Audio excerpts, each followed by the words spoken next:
Okay, well, good morning. My name is Craig Blanchett, and I'm Troy Drollinger and Brian Drollinger and myself. I have put together this training for you for these 4 weeks, and today is week 2. And week 2, we're going to be discussing the Wellbeing assessment, basically how to interview somebody to get to know where they are and where they want to be. So then you can come up with a plan to bridge that gap, to fill the gap. And if you think about it, our program has these things we call cornerstones, and the 4 cornerstones are coaching. Having a coach, having the habits of health system to learn. That's what we coach through. Our healthy communities that we plug them into, and then how to fuel our bodies, both with groceries and eating at restaurants, as well as the in-between snacks and our amazing fuelings. And so those are those cornerstones. If you think about it, they could be like stepping stones. As they step on those different those cornerstones, they go from where they are to where they want to be. And so we fill in the gap with those cornerstones. And so we're going to be talking about well-being assessments, how to present that. We're going to be doing a live, real well-being assessment this morning. And then we're also going to be talking about our story. What does a story consist of? Kind of the perspective of what that looks like, and then how to insert it in when you're interacting with somebody, when you're salting them, or when you are in the process of working through a well-being assessment, or you do it at different times. And so those are the 2 things we're going to talk about. One of the things that I wanted to talk about before we jump in, just as a little celebration for what has happened this last week, is we had a couple people that jumped in and really went to work. And we had Jonna signed up a new client using salt. And then we had another person here, Joist Waterhouse. And so I actually would love to have one or both of you quickly just talk about that experience of what that happened. Joist, do you have a minute where you can share a little bit with us? Come off mute and share with us. I don't know if I there got you go. it. I think I got it. Yeah. Yeah. I don't have a problem talking with people, but when I combine it with wanting to talk about the program, it's like, where do I start? And SALT, just that whole concept, just kind of, I felt more empowered to just feel free to jump in and do it, but also the forward, having some specific things, because a lot of people on my list I know in very, very different kinds of ways. So each approach has to be different. Mm-hmm. But just, striking up conversations. And I didn't make as many calls as I would have liked, but I did get some calls made, and signed up a grad school friend, and I included my inactives on my list, and as a reminder to reconnect, and one of them is getting started again. So that's great. Awesome. Thank you for that. And Jonna, give us a little detail on your success there this week. Yeah, so I called a couple of people, and one of them was a friend of mine, from high school.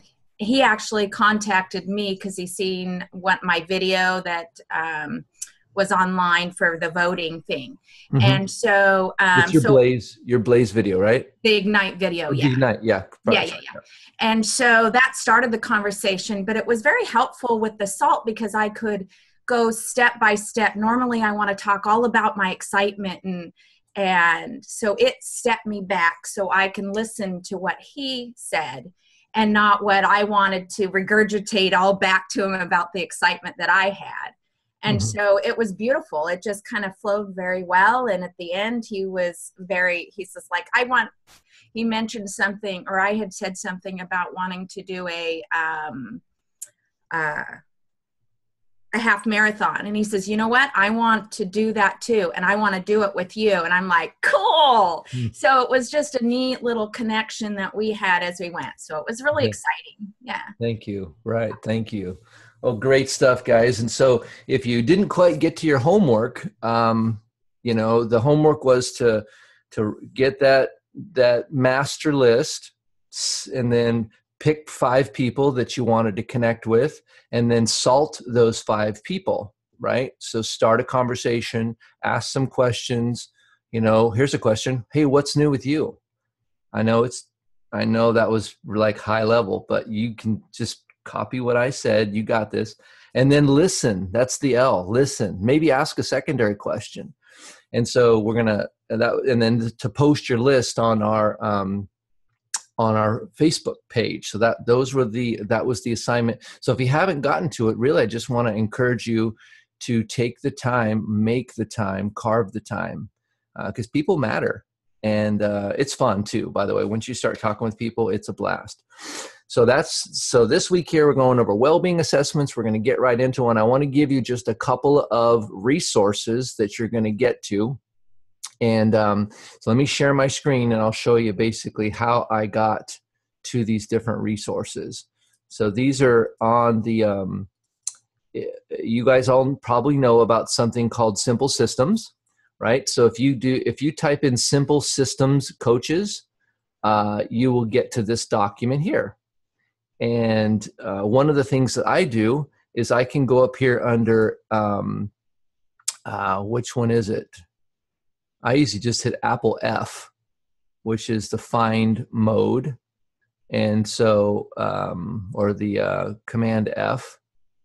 And I don't know if you can get to it any other way, but so Command F just brings up the find, and I just typed in Wellbeing, and Wellbeing gave me 5 results. And as I scroll down through those, presenting the trilogy, and here's a bunch of little things here: Wellbeing Evaluation, the trilogy wheel, the PDF Wellbeing tracker, and then there's a couple of ordering your business coach kit. And if you keep going down this list, you'll see this next one here, tracking system, editable. So there's some things in here that are very valuable for doing well-being interviews, right? So I posted these on the Facebook page. There's another document here that's called the, let's see here. It is called the trilogy or the cornerstone graphic. And so the cornerstone graphic is just a graphical representation of how our program works, how these cornerstones build habits that basically empower the trilogy of optimal health, right? So that's one thing that I use. Once I've done the presentation with somebody and gotten all their information, this is how I show them how it's going to work together. One of the things that happens when I use this particular graphic is I have not once had someone say, "Can I do the program without the food?" I used to get that all the time. Since this graphic, I started using this graphic, nobody has ever said that to me anymore. So today, what we're going to need is, if you go to your co-branded website, by the way, I just want to make sure everybody knows that this is here, and you click on Tools and Support. In this top, see this second little drop down here, Wellbeing Evaluation. If you click on that, there is an electronic version of the Wellbeing Evaluation, right? And then when they get done, if they click on send or email, it sends it to you, and then you get a little PDF of their results. And these are the results for today's interview. So you can do it in that form, or you can actually go into one of these other ones and you got the PDF version of it, or you can send somebody the PDF version, which would be PDF Wellbeing Tracker. And that looks like, that's the tracker. I'm talking about the where is it here? Wellbeing Assessment PDF right there. And this is just the PDF version, so it's not electronic. So anyway, those are a couple things that we're going to do this morning. And so I want to, at this time, bring on Carrie. So Carrie Armstrong is out of Spokane, Washington area, and she's has a somebody that she's going to interview through the Wellbeing assessment. And this is a real Wellbeing assessment. I mean, he's not a client yet. And so I'm going to bring on Carrie, and we're just basically going to sit back and enjoy her going through this. One of the things that you'll do in this process is can send this link to the person you're interviewing, and they can fill it out ahead of time. But that doesn't always work. Sometimes you get on the call and they're like, oh, I forgot that. Well, in that situation, I'm like, hey, I'm just going to walk you through this right now. On a scale of 1 to 10, tell me about your weight status. And I just go through them and I just get their numbers right then. And then I come back to the lowest 2 in the 3 categories. And we just kind of interview those for time's sake. So, all right, Carrie. So welcome to our training boot camp. You're a veteran here. And I'll let you jump right in. Awesome. Now, Thanks, Craig. is your interviewee here? Yeah, Carl is Ashley Monroe. Oh. Okay. Awesome. Yeah, awesome. And then, Carl, do you know how to unmute your? Yeah, I got it. Sweet. Awesome. Thanks for helping today. So we're going to do the Wellbeing Evaluation, and like Craig posted for a second, we already have his numbers. Do you want that up on the screen, Craig, or do you want me just to?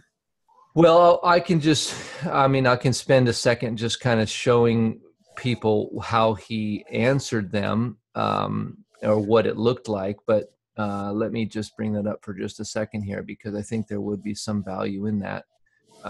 So as she's looking at these scores, probably one of the things that we do at the beginning is we let them talk about which area of the trilogy they want to focus on.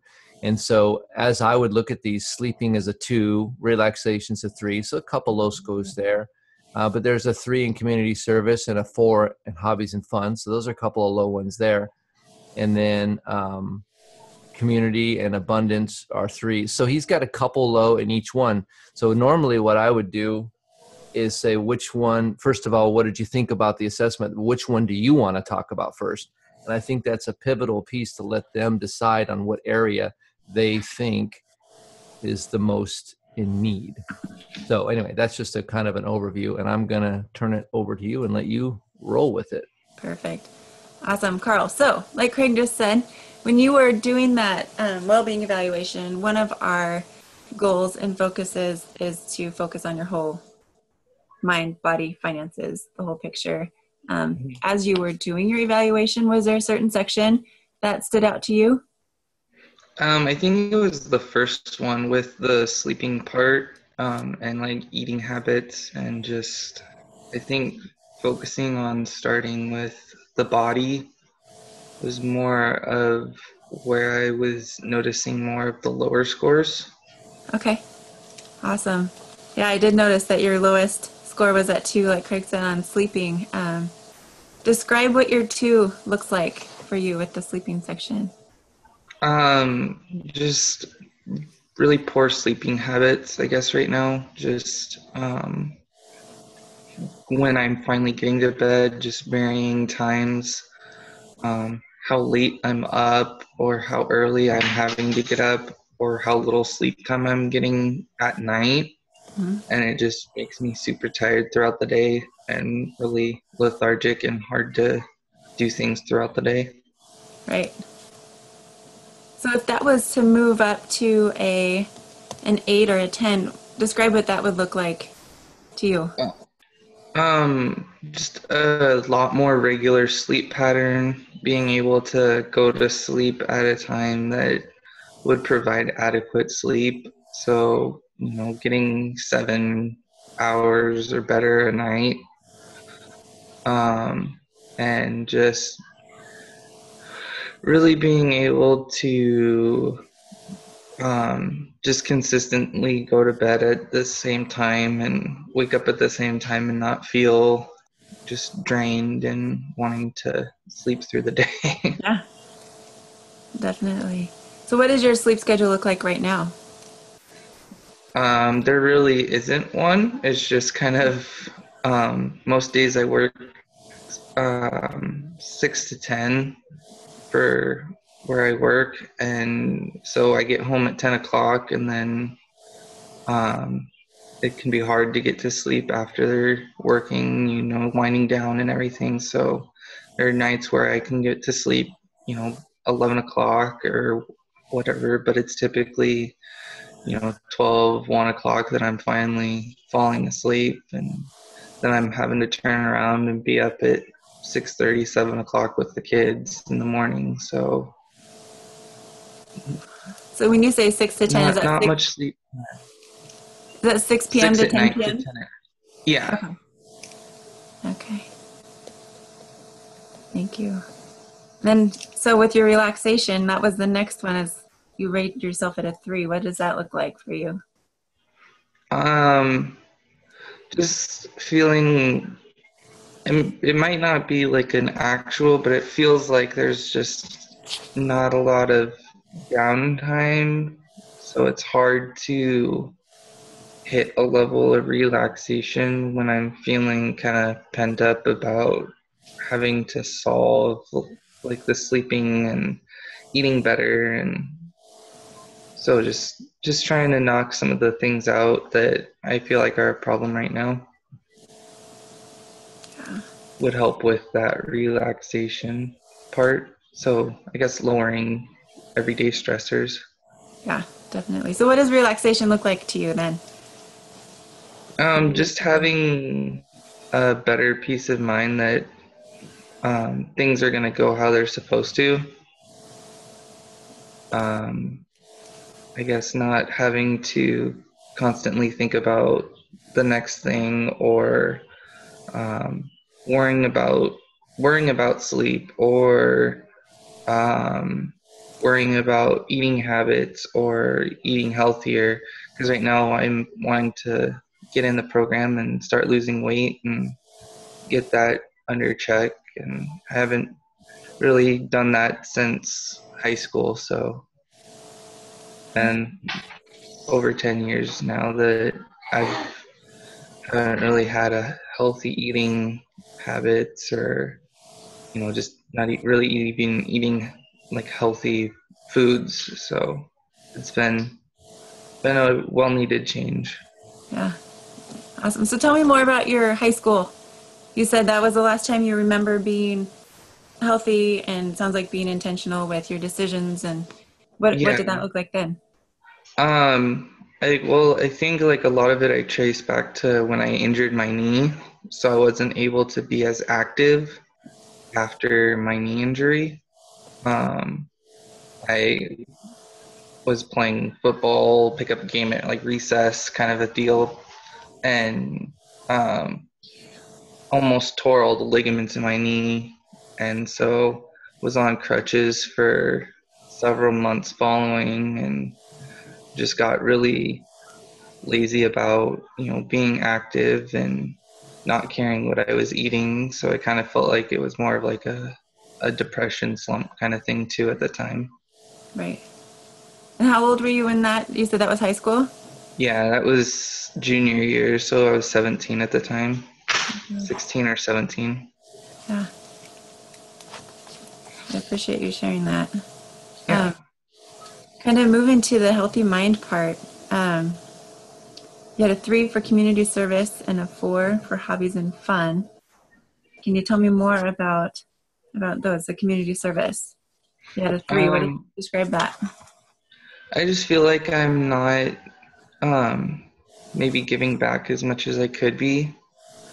I feel like when my wife and I first were married and stuff, we had a lot of help from different community organizations. And so I feel like we're at a place right now where I'm wanting to start give back, and I really haven't pursued that fully. So, like we had our son, we had the local a local organization that we would go to, which had like new parent cafes and stuff like that, where new parents could go and learn different skills with kids and being new parents and stuff like that. So, want to try to find a way to give back to them now, and even some of the local like pet shelters and stuff like that, just maybe looking into volunteering time or something like that. Yeah.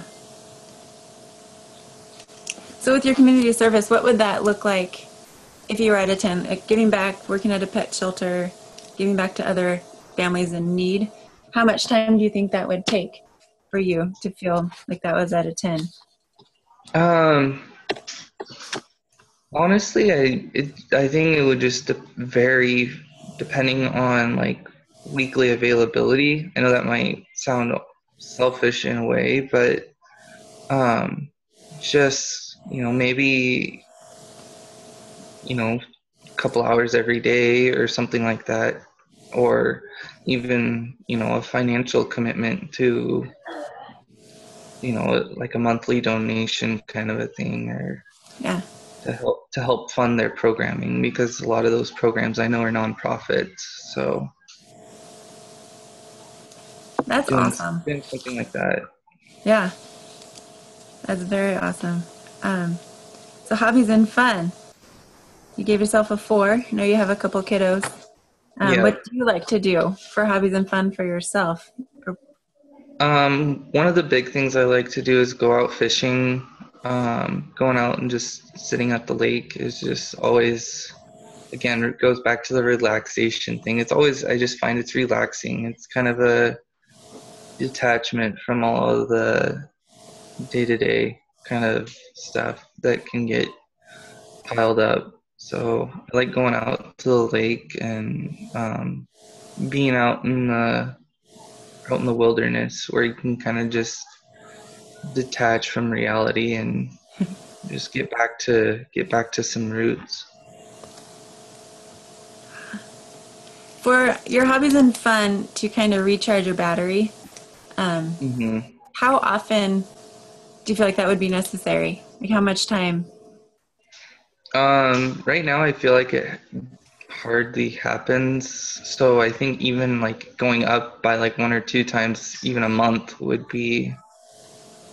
almost be a big increase for me. Right.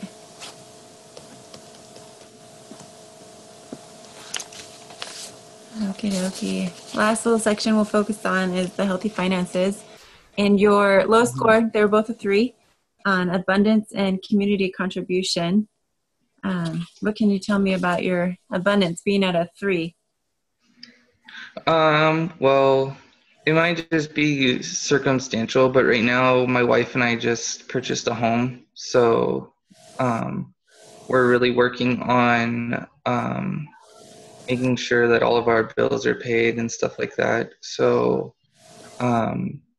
just working through a new process of me working, which I've been just stay-at-home dad for a while now. And so these past 3 months are my first job since 2011. So it's been a while since I've been working. So it really is a really big experience, a really big life change for me, and for Ashley too, where we've been in this long process of buying a house. It took, I think, over a month for them to finally come back and actually get us closing. So This 3. So just getting stuff back on that, and just actually sitting down and working through all of our bills and stuff, and just seeing what we do have continually available would be the biggest part, I think. Yeah. To feel like you have abundance, say if you were at an 8 or a 10 with that, is there a certain number that you could identify, like per month, that would bring abundance, where you felt like you had extra? I don't know if it would necessarily be an exact number, but I guess just like the feeling of all of the bills being covered and, having a little extra to go out and do stuff instead of just money being so tight that we're just having to be at home all the time, kind of a deal where we don't have the funds or means to go out every once in a while. Right. And you kind of touched on the community contribution with your community service. But you did rate yourself at a 3. How are those tied together? What's a 3 for you? Right now, I don't know if it's necessarily our direct community, but we are sponsoring a child through Compassion International, which is a monthly contribution, which I think is pretty cool. So right now they send it's a monthly thing where they're sending funds to a child in need in Togo, Africa. Awesome. So we're doing that. And then we have, I just feel like we could probably give a little bit more to like local, different charities and stuff, like maybe the Catholic Charities programs that they have, or like Vanessa Vihan or Union Gospel Mission, just local like nonprofits that could really use the little extra help, because I know with them that every penny can be stretched so far, and that they do really good work. So just maybe increasing what we give once we figure out where we stand financially with all of our bills that we have. Yeah.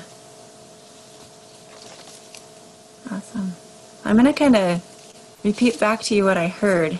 And if I missed something or you want to add anything, I'd love to hear it, just to make sure I have a clear picture kind of where you're starting. So we talked about the healthy body first, and sleeping was a big one. Just feel tired, and you feel like you have some pretty poor habits as far as inconsistent going to bed and waking up, hard to go to sleep sometimes, feeling lethargic, wanting to sleep all the time during the day. It's kind of fun to hear you dream a little bit as far as, getting a consistent bedtime, 7+ hours a night, and just kind of transitioning to more consistency was a word that you mentioned. And then along with that, the relaxation, feeling like you don't have a lot of downtime, your mind constantly wanting to solve problems and processing burdens that you have, where you'd love to have the peace of mind and just not have to worry. You touched a little bit on what it looked like when you were in high school, when you felt like you were the healthiest that you had been, just being active. And it sounds like with your knee injury, not only did that affect your physical health, but your mental health of feeling depressed and just kind of not caring or working as much on what you wanted to with your healthy body. And that kind of being the main area you want to start focusing on. And you mentioned, the program and losing some weight, which is awesome, would be very cool. Healthy mind, you mentioned the community service, that you don't feel like you're giving back. It was neat to hear your perspective, where you guys got to receive a lot of help from people, and it's very cool to hear your heart to want to give back. And that kind of your higher scale of a 10 or 8 or 10 would be helping other people in similar situations, working at a pet shelter, and even just having time and finances to give back to people. Hobbies and fun, you said you love to go fishing and spending time out in the wilderness and just being able to relax and turn your mind off a little bit. You said that it hardly happens.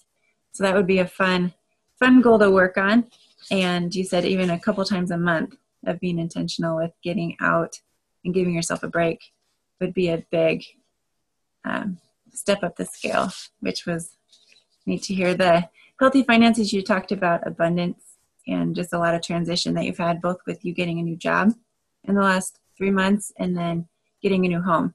So juggling and figuring out where you guys land, and getting your bills covered would be awesome. And then being able to do something fun once in a while with Ashley or the kids would be an increase there.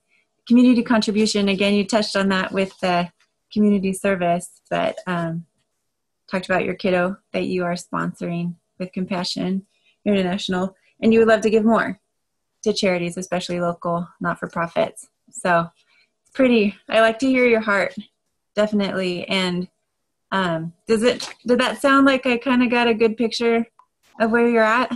Yeah, definitely. Okay, awesome. Craig did show that the 4 pillars and the main kind of cornerstones of the program. And one of them would be the health coaching, which is whoever you're working with, and just connecting with them and having somebody to fight the battle with you and to guide you through that. We do have our Habits of Health system, which is books, and we have calls that you can connect into just to really get the habits going in your mind as you're making changes in your body. And then we also have an awesome community on Facebook, and even like calls like this of people that you can connect with. You're not on the journey alone ever, unless you want to be and you disconnect from everybody, but that's not part of the design.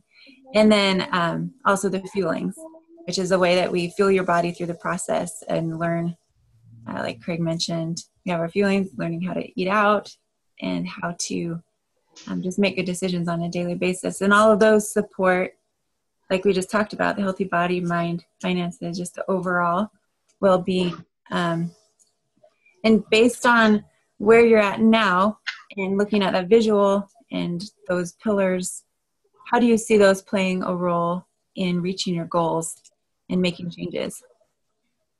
I feel like it's going to be pretty crucial,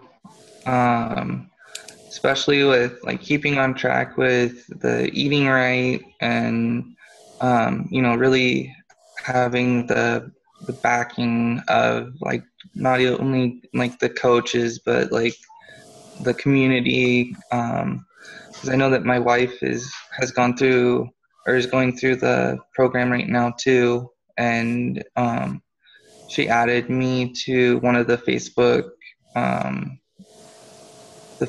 pages, and just how many people are on there, and how often they're posting and replying, and getting people asking a question, and how quickly feedback comes in.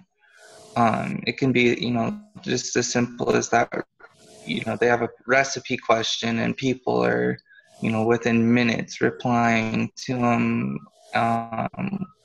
about their experiences with maybe some of the items in the recipe, or even some people that are like the nutrition people for the program will pop in and give advice on how to make it a healthier recipe. It's pretty cool to see all of the support that is available with the program, because I feel like it's not just a one-on-one. It's you get a huge group of people that are kind of cheering you on and got your back. Yeah, that's awesome. Now, how do you see that process being different than a traditional diet program? I just feel like it's easier to follow. It does have the feelings that it kind of lays out for you, and stuff, and it breaks it down to with like the proteins and stuff, like with the lean and green. It breaks it down to where it's like you can have this much of this meat or this much of green, and so it's super easy to follow. There's they take your choices and they kind of really comprise them in a way that it's not overwhelming. It's like it's straightforward. It's not like it's there's no gray area, I feel like, with the program. It's pretty much just, this is what you can have, don't overdo it, kind of, or, you know, don't go over this number on this stuff. So it's just straightforward. It's not like, oh, well, maybe I can have this. It's no, this is what you can have, this is what you can't have. Yeah. And so it's just a very, very straightforward, and again, I think it goes to the community of it all too, is that it's not just going in on it, you're on your own ever. It's like you have your coach, and then you have the community that's involved too, with all the different Facebook pages and stuff. Yeah. So I feel like it's not a normal diet in the sense of, you know, jumping into it. Or just guessing. It's laid out for you in a way that's super easy to follow, and you know, there's so much support that even if you know, some family members aren't supporting, it's like, okay, I can go out and get this support from other people if I'm needing more support to getting through it. Yeah. That's awesome, Carl. It's so fun to hear you like spit back exactly what's in my head. You totally get it. And yeah, it seems like you have a clear picture, and I feel like I have a great idea of where you are wanting to go. When are you hoping to get started?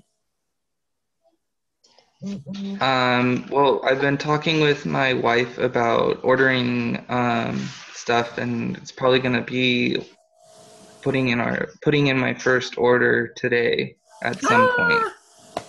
How cool. Yeah. I'm so excited. That is awesome. Well, as you see, you have a lot of support. So when you get the ball rolling, we'll make sure everybody knows, and we'll be here to celebrate and encourage through the whole process. I'm stoked. That is so awesome. Good job, you guys. I really, really appreciate you being willing to go through this with people listening in. That's awesome. Yeah, definitely. Yeah, thanks, Carl. Appreciate that. Curious if you guys, one or two of you, have a question, just an observation or a nuanced way, because if you're in the previous boot camps, we added a couple pieces that were different. One of those was that first question. Carl ended up basically compelling Carrie or telling her why this program was going to be different, instead of Carrie basically sort of just telling him why it's different. Anything else you guys picked up there on that process? If you can raise your hand in the, we can call on you. We only have time for about one or two, but anybody want to comment? Or just unmute yourself and jump in. Yeah, Clark, go ahead. Yeah, I'm Carrie. Wonderful job, Carl. Great to hear your story. That was pretty cool. This is not the way it happens all the time. When you're doing the assessment, you haven't told people about the program, and a lot of times they haven't heard it yet. So to have this kind of a result is wonderful, but it requires more follow-up too after the assessment. Yeah. Yeah, the seed's been planted and watered because his wife is on the program and is a coach. You know, so that sometimes does happen too, though, right? Sure. Yeah. Perfect. Yeah. Did you see how Carrie was walking through the things? She was creating the bookends. Where are you now? That's structural tension, by the way. Where are you now? And what would it look like if it was better? And then weaving those together and then telling him a story back to him. So he sees it as a whole piece, not little fragments. I don't think we look at our lives as a whole. We look at it as fragments. And then she kind of told him his story back together and then asked him a very important question. How do you see this being different than maybe a traditional Weight Watchers or a traditional diet or something else? And he starts telling her why this is different. I've only done this a few times, and the results have been Absolutely amazing. Rather than me telling them why it's different, I have them tell me. And then that question at the end, that's that Beckett Tinter question. Well, I know where you are, and you know where they are. You just told them. And I know where you want to go, and I know I can get you there. So how soon do you want to get started? And he's like, today, what's up? Let's go.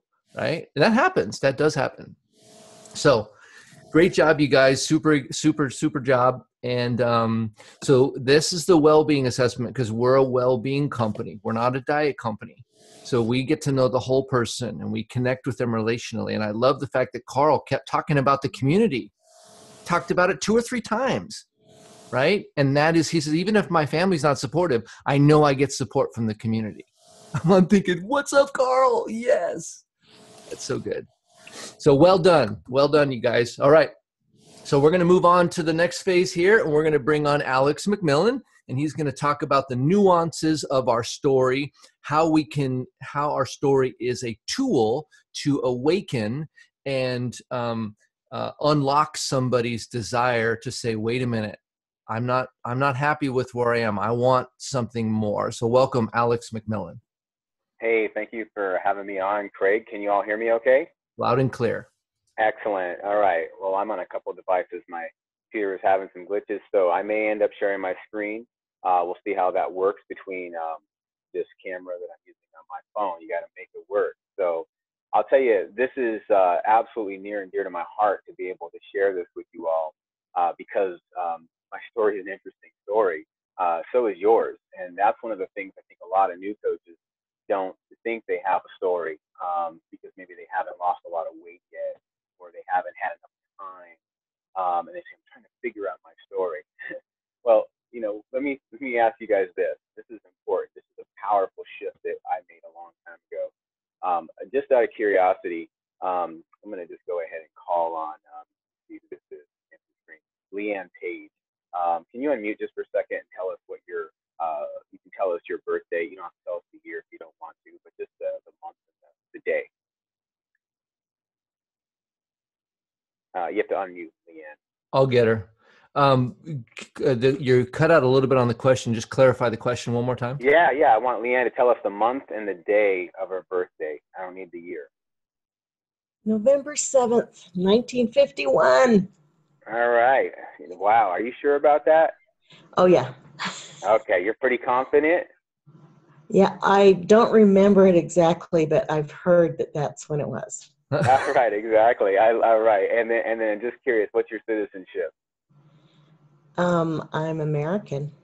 Right on. Love it. And what city were you born in? Hawthorne, Nevada. Awesome. All right. Well, thank you for sharing that. And I want you all to notice as Leanne shared that, she was able to have some enthusiasm when she said the date. You know, her eyes were there. She was present. And what's that about? Well, you want to know your story like you know your birthday. And when you know your story like that, you can tell it. You can say it with confidence. You can say it with relaxed. You're not trying to fight for words. Does that make sense? You can. And a lot of people, they kind of like, oh, what's my story? You're all up in your head and you're not in your heart.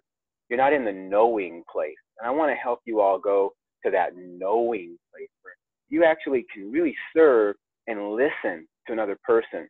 And when you're trying to think about what you're going to say, it's really hard to serve. Would you guys agree with that? When you're trying to figure out how can I get this person, or how can I inspire them, or how could I relate to them? And that's one of the biggest mistakes that people make when they're sharing their story. It's not about you. And if you can grab a hold of those words and recognize that your story, this is like a paradox, right? Your story is actually not about you. If you're a servant leader and you're an empathetic coach who truly is going to lift other people's lives and lean into them, then your story is actually about who? Them. It's about awakening something in them. And here's the really great thing about you that takes a lot of the pressure off.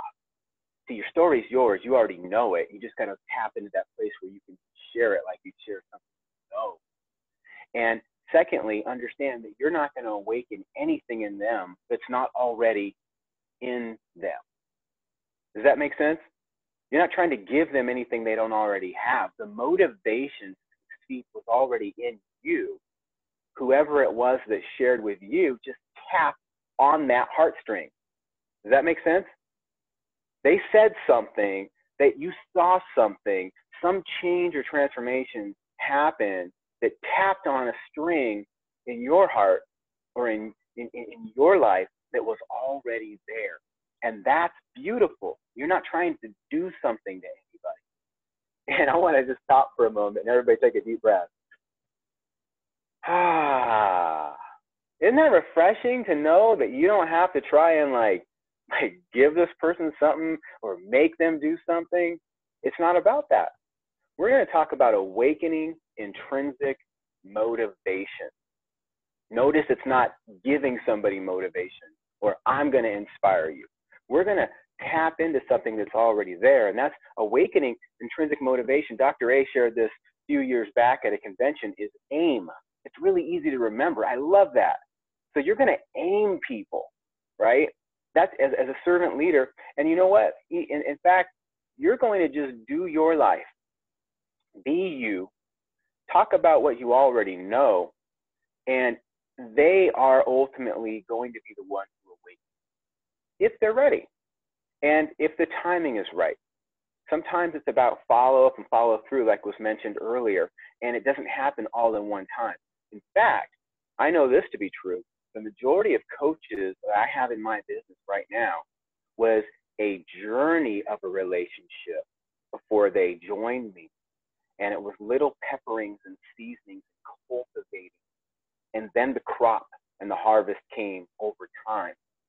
But I was being consistent with my story. And we're going to talk a little bit about when you really, really look at your story is your life and what parts of it you put out there.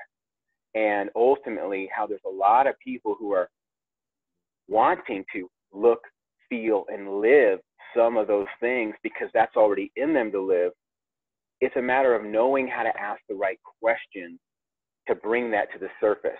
Just like a seed that is planted has to break through the soil and come to the surface, right? That's what we're going to do. And this is, once you understand the framework for this, oh my goodness, watch out. Because a lot of people are going to join you on your health journey and they're going to want to journey with you. All right, so let's get to it. Now, there's a lot of places in life where you're going to be able to, quote unquote, inspire and awaken people. And I say inspire, meaning the inspiration's already in there. You're just going to go ahead and tap on it with little bits. And it can happen in a lot of places. But I want you to understand the framework for how you do this.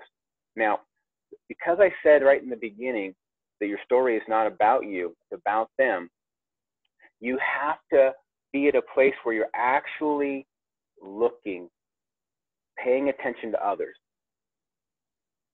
You're actually listening empathetically. Now, let me stop on that for a moment. When I say looking, you want to notice what's important to other people. And when someone is like, got a, let's say a tattoo on. I was on an airplane with this gal. And I'm not a guy who has tattoos myself. And I'm not a guy who would, I don't think I'd ever give myself a tattoo or go get one. Okay, I'm not telling you about this, whether it's wrong or right. You're going to see what the point of the story is. So just let your mind wander if you need it to, but check this out. So I was raised to be told that tattoos were not good. All right. And I was actually even told that you shouldn't and all these things. So for years, I had this stigma about, ooh, why would somebody do that? So kind of a judgment, you know? Well, I went to this presentation by this guy named Dave Blanchard. He talked about noticing what's important to other people and getting out of your own way to actually serve another human being. And he says, notice things about other people that are unique to them because clearly those things have inspired them in some way or another. So I get on this airplane and there's this gal sitting next to me. She looks a little rough. She's kind of tough, big, and got this huge tattoo, and it's bright. It's like, I just got a tattoo. It's yelling that at me, right? It's sitting right on her shoulder. And I'm walking down the airplane seat looking for a place to sit, and I actually was inspired. I was paying attention and listening. Sit between these two ladies, right? I actually picked a middle seat, so I'm that annoying guy that squeezed myself in there. She has this tattoo. We sit down, and I'm thinking, I bet that tattoo's important to her, right? So I said, we sat down. I looked at her. She didn't have much of a smile on her face. I said, "Hey, wow, that's quite the tattoo. How did you? What inspired that?" She looked at me with the biggest smile. All of a sudden, this rough face went to all of a sudden this bright light. "Oh my goodness, I just got this like 2 days ago." And she started telling me all about it, and she can't wait to get back to Portland, P-Town, and share it with all her friends, and talked about how this represents this thing that happened in her life, and she started crying. And then this over here was like when she met her boyfriend, and that's her she's getting married to, and this over here was when her dad died. And it was all this story, right? And all of a sudden, it was just amazing. She just opened up. And I said, "Wow." I said, "Tell me more about that." And started looking and talking. And you know what? Then all of a sudden she says, "Hey, so where are you going? What are you doing? Where were you at?" So I stepped into her world a little bit, was listening and paying attention. And then the opportunity came for me to share a little bit about me. I'm going to pause for a moment, because sometimes it's not about getting to our story, because we can't get there unless we've got an opening. I want to see, did you catch that what gave the space for that story was I was in her world? Does that make sense? Leaning into other people's lives without an agenda that I'm going to get my story out here.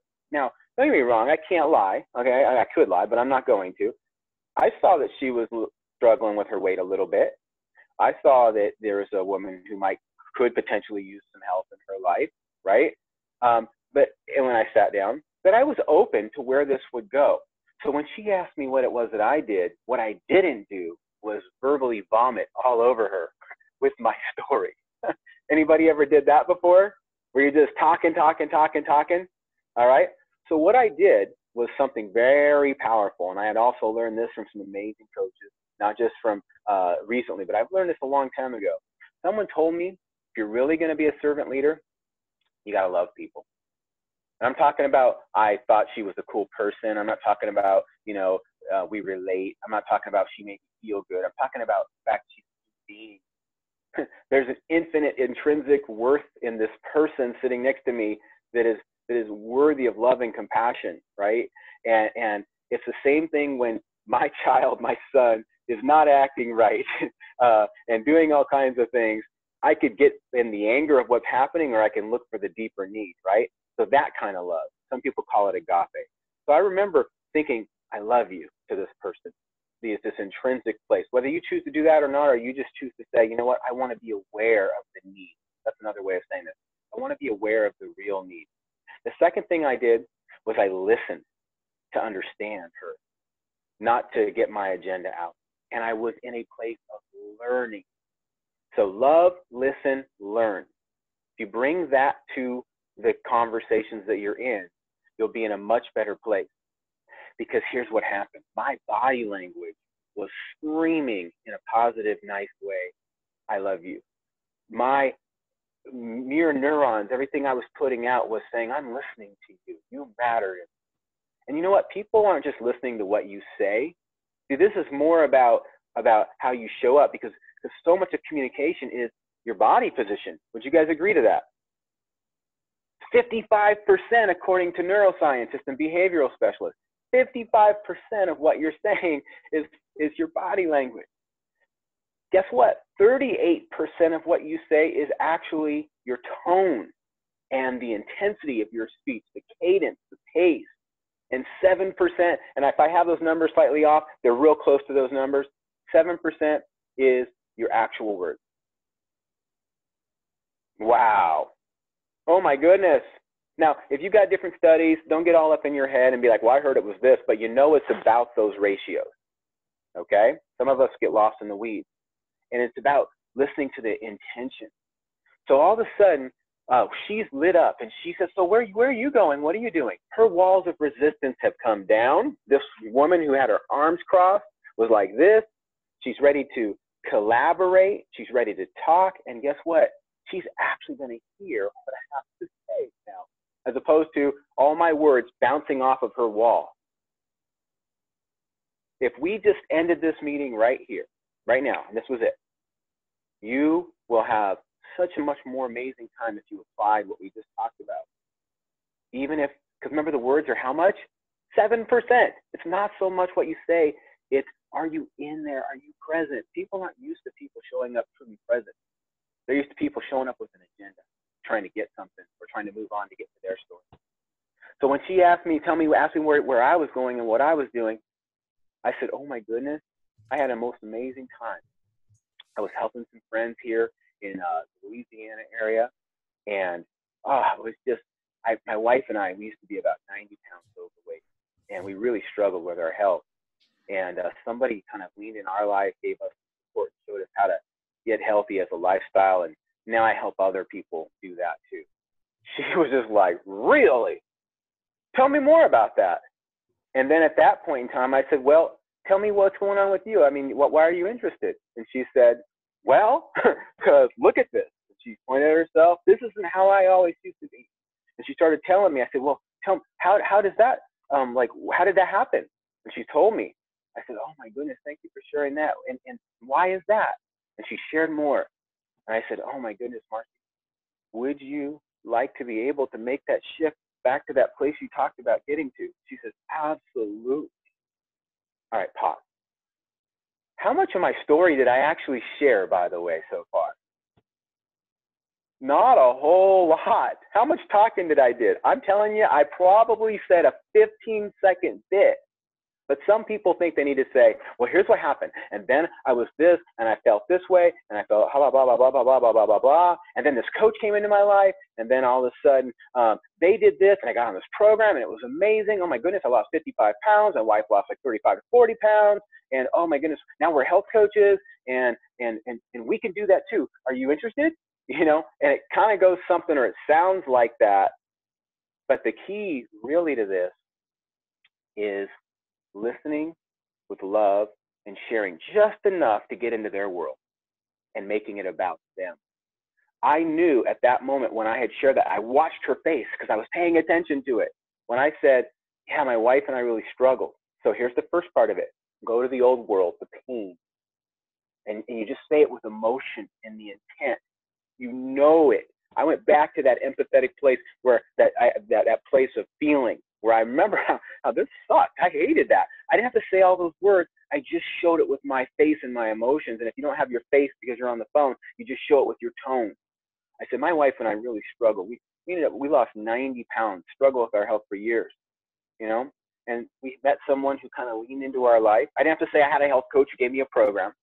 You know, met someone who really leaned in our life and helped us make a transformation, and it feels amazing. And now we help others do the same thing. Anyhow, I was just there sharing that. Before I could get the words out, we were just sharing that. Her face lit up. I was paying attention, in her tone. She said the words, really? Stop, Alex. That's your in right there. This woman, you can serve her, not get a client. I said, Marcy, tell me more. Tell me about that. What is it you're looking for? All right. So at this point in time, here's the framework. And I could go so many ways and tell you about the lady at the grocery store, the checkout stand, where I'm going through putting all these groceries on. And she goes, boy, you sure have a lot of healthy groceries on the line. And I said, yeah, I used to struggle with my weight. I had horrible indigestion and lost 50 pounds. And I just want to maintain how good it feels now. Huh? Like, what did you do? That's her response. Oh, well, look at her name, Barbara. I got to actually get out going. Here, why don't you write I just literally picked the pen off the thing, and I took you get a piece of paper, write your number down in your email, and I'll send you the program. It's real simple. I'll send you more information about what I did, right? Boom. That was it. I got to get out the store. We're in a grocery stand. It was like a 45-second interaction. It's not about me sitting there and telling the whole thing. What about Facebook? There's lots of things. This whole pattern works when you do this. So I'm going to make sure that these notes that I use to follow this process, so you can understand the framework below, is posted in the boot camp so everybody can follow what I'm following. I know we've got to wrap up. Time is limited. I hope this served you. I hope this gave you value. Just know that your unique perspective, what you've gone through in life, it matters. It's so relevant. Just remember, don't make it about you. Use it as your secret agent to get into other people's lives. Craig, I hope this is what you were getting to. And if there's questions, I'd love to answer those and tell you about some of the framework if there's time. Yep. Thank you. Yeah. So you can post that in the, if you want to send it to me, I can put it in the post that I put today so that it's all contained in one nice little bundle. But thank you for that. I think that's perfect. And it's maybe a little bit of a nuanced way of thinking about what your story is, because technically your story is not about you. Your story is a tool to awaken something in somebody else that's already there, like Alex said. So thank you so much for that amazing stuff.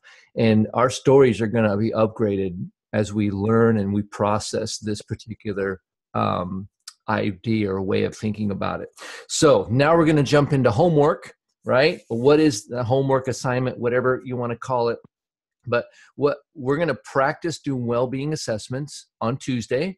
Now, this Tuesday, we're only doing the morning session because it's the 4th of July, and we're going to be doing fireworks and enjoying our lives in the evening. So 7 a.m., dog pile in, get it done. Hopefully everyone has the day off. And then what we're going to do is we're going to all split out into breakout rooms. So we're going to go through sections of the well-being assessment together. And then we're going to learn to empathetically listen, like Alex said, and make those connections and awaken. And what I would love for you to do is over this week, we'll do some practice on Tuesday, but over this week, you've got your master list. You've got 5 people that you were going to start conversations. Now, if one of those people says, hey, tell me more, hey, what's going on you, hey, this kind of thing, then your goal is to take one of those to a well-being assessment, right? But the goal for the week is we got to get good at doing well-being assessments. So I want you to have a goal of a minimum of 2. Now, you can do 5, you can do 6. Your goal is between now and next Saturday to have performed and walked through at least 2 full well-being assessments that go through the cornerstones and ask those 2 questions that I posted in the comments, right? The 2 questions is, tell us how this program, now that you know, I've explained it to you, how this would be very, very different in what it achieves, right? You can say that a lot of different ways. And then I know where you are. I know how to get you there. When do you want to get started? Those are those 2 important pieces at the end that really tight button things up. So thank you all for your attention today. The recording will be up shortly. I did create a file in the file section that has all the recordings for all the boot camps and all the work sessions. And you guys, if you do these things, I'm telling you, over and over and over, you learn how to do them yourself. And then for those of you that have a team, you teach your team how to do these things. You'll go senior coach over and over and over again, and you'll help other people become senior coach over and over and over again. And that is the recipe for a presidential business that impacts the world in a powerful way. So thank you for your attention today. Thank you for both Carrie and Alex for presenting. Not to mention Carl for being a good, a wonderful, authentic interviewee. And I want to thank Troy as well for bringing his team to this meeting and that we can learn together. We will see you guys on Tuesday morning at 7 a.m. Pacific. Thanks, everybody.